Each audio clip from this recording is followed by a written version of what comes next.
শ্রীমদ্ ভগবদ গীতা, গীতা তৃতীয় অধ্যায় কর্মযোগ, শ্লোক সংখ্যা ২৭তম। এই শ্লোকের সম্পূর্ণ বিস্তারিত ব্যাখ্যা। প্রকৃতেহ ক্রিয়কর্মাণি গুণৈঃ কর্মাণি সর্বস্য অহংকার বিমূঢ়াত্মা কর্তাহমিতি মন্যতে। দেহের মিথ্যা জ্ঞানের কারণে জীবাত্মা নিজেকে তার সমস্ত কর্মের কর্তা মনে করে অহংকারের কারণে। কিন্তু জগতের সমস্ত কর্ম প্রকৃতির তিনটি গুণের অধীনেই পরিচালিত হয়। আত্মা এবং প্রকৃতির সম্পদের গভীর বিশ্লেষণ। মানব জীবনে আত্মা এবং প্রকৃতির ভূমিকা অত্যন্ত গভীর। মানব জীবন একটি জটিল প্রক্রিয়া, যেখানে আত্মা এবং প্রকৃতির একটি বিস্ময়কর বন্ধন রয়েছে। এই নিবন্ধে আমরা বোঝার চেষ্টা করব কিভাবে আমাদের অস্তিত্ব প্রকৃতি এবং আত্মার মধ্যে একটি সূক্ষ্ম ভারসাম্যের উপর নির্ভর করে। প্রাকৃতিক জৈবিক প্রক্রিয়ার মাধ্যমে আমাদের শরীরে এমন অনেক ক্রিয়া রয়েছে যা আমাদের নিয়ন্ত্রণের বাইরে। এই প্রাকৃতিক জৈবিক ক্রিয়াগুলি হল হজম প্রক্রিয়া, রক্ত সঞ্চালন, হৃদস্পন্দন ও শ্বসন প্রক্রিয়া। এই সমস্ত কার্যক্রম আমাদের চিন্তা ছাড়াই স্বয়ংক্রিয়ভাবে চলতে থাকে। এটি প্রকৃতির একটি অলৌকিক ঘটনা, যা আমাদের শরীরে একটি জটিল যন্ত্রের মতো স্বয়ংক্রিয়ভাবে কাজ করতে থাকে। সচেতন কার্যক্রমের মাধ্যমে আমাদের চিন্তা এবং বিচারের কারণে কিছু কাজ সংগঠিত হয়, যেমন কথা বলা, শ্রবণ, হাঁটা চলা, ঘুমানো। এই ক্রিয়াগুলি আমাদের মস্তিষ্কের নির্দেশের উপর নির্ভর করে। কিন্তু এখানেও প্রকৃতির ভূমিকাও গুরুত্বপূর্ণ, কারণ আমাদের মস্তিষ্কও প্রকৃতির একটি অংশ।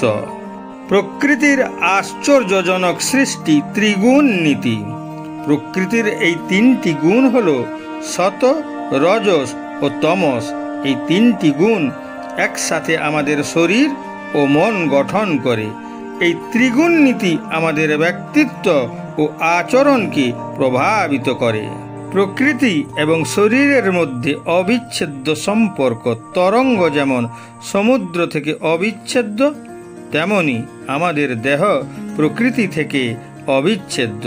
এটি একটি এমন গুরুত্বপূর্ণ সম্পর্ক যা প্রকৃতির সাথে বেঁচে থাকার জন্য তৈরি হয়েছে, কিন্তু এর বিরুদ্ধাচরণ করে নয়। আত্মা বিভ্রমের কারণে কর্তা হওয়ার অনাবশ্যক ভ্রম লালন করে। মিথ্যা অহংকারে আত্মা নিজেকে কর্মের কর্তা মনে করে, যা সর্বৈব মিথ্যা। আত্মা নিজেকে দেহের সাথে বিভ্রান্ত করে, তাই সে সর্বকর্মেই নিজেকে কর্তা প্রতিষ্ঠিত করে। উদাহরণের সাহায্যে এই বিভ্রান্তি বোঝার চেষ্টা করি। একটি প্ল্যাটফর্মে দুটি ট্রেন দাঁড়িয়ে আছে। যখন একটি ট্রেন চলতে শুরু করে, তখন অন্য ট্রেনের যাত্রীরা অনুভব করে যে তাদের ট্রেনটি চলতে শুরু করেছে। এই উদাহরণে বোঝা যায় আমাদের অনুমানই একটি ভ্রম মাত্র। আত্মা যখন তার অহংকার ত্যাগ করে পরমাত্মার অতি ক্ষুদ্র অংশ হিসাবে ঈশ্বরের ইচ্ছার কাছে নিজেকে সমর্পণ করে, তখনই সে তার প্রকৃত স্বরূপ জানতে পেরে আধ্যাত্মিক বিকাশের গুরুত্বপূর্ণ পর্যায়ে প্রবেশ করে। কর্তব্য এবং দায়িত্বে আত্মার ভূমিকা অপরিসীম।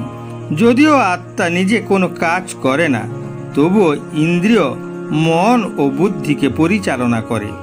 এটি আত্মার দায়িত্ববোধের একটি গুরুত্বপূর্ণ অংশ। যেমন সারথি নিজে রথ চালায় না, তিনি শুধু ঘোড়াদের নির্দেশ দেন। দুর্ঘটনা ঘটলে দোষ ঘোড়ার নয়, সারথির। একইভাবে মন ও দেহের সমন্বয়ে গঠিত মানব ব্যবস্থার কার্যাবলীর জন্য আত্মাই দায়ী। আত্ম সচেতনতার একমাত্র উপায় বিভ্রান্তি থেকে মুক্ত হওয়া। যখন আমরা বুঝতে পারি যে আত্মা আসলে একজন কর্তা, তখন আমরা গভীর আত্মসচেতনতার দিকে অগ্রসর হই।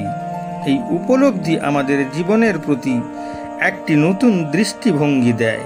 এই জ্ঞানের মাধ্যমে আমরা একটি ভারসাম্যপূর্ণ জীবনযাপন করতে পারি, আমাদের ক্রিয়াকলাপ থেকে সম্পূর্ণরূপে বিচ্ছিন্ন বা সম্পূর্ণরূপে লিপ্ত না হয়ে মধ্যবর্তী পন্থাই আমাদের অভ্যন্তরীণ শান্তি এবং সামাজিক বাধ্যবাধকতার মধ্যে ভারসাম্য বজায় রাখতে সাহায্য করে। আত্মা ও প্রকৃতির এই জটিল সম্পর্ককে বোঝা অর্থাৎ মানব জীবনের রহস্য বোঝার চাবিকাঠি।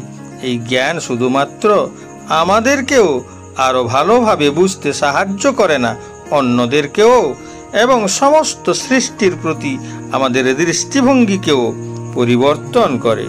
আমরা এই গভীর সত্যকে যদি মনের অভ্যন্তরে স্থাপন করতে পারি, তাহলে আমাদের জীবন নির্বাহের পথ আরও অর্থপূর্ণ এবং ভারসাম্যপূর্ণ হয়। এই সত্যই চিরন্তন সত্য। বৈশিষ্ট্যে আত্মা স্থাবর, প্রকৃতি গতিশীল। আত্মার ক্রিয়া নির্দেশক, প্রকৃতির ক্রিয়া বাস্তবায়ন। আত্মার গুণ শুদ্ধ চেতনা, প্রকৃতির গুণ ত্রিগুণাত্মক সত, রজস ও তমস। আত্মার পরিবর্তনশীলতা নির্ণয়ের স্বাধীনতা, প্রকৃতির পরিবর্তনশীলতা কার্যকরের স্বাধীনতা। এই শ্লোক থেকে এটা স্পষ্ট যে আত্মা এবং প্রকৃতি উভয়েরই নিজস্ব নির্দিষ্ট ভূমিকা রয়েছে। যখন আত্মা পরিচালক হিসাবে কাজ করে, প্রকৃতি সেই নির্দেশগুলি পালন করে।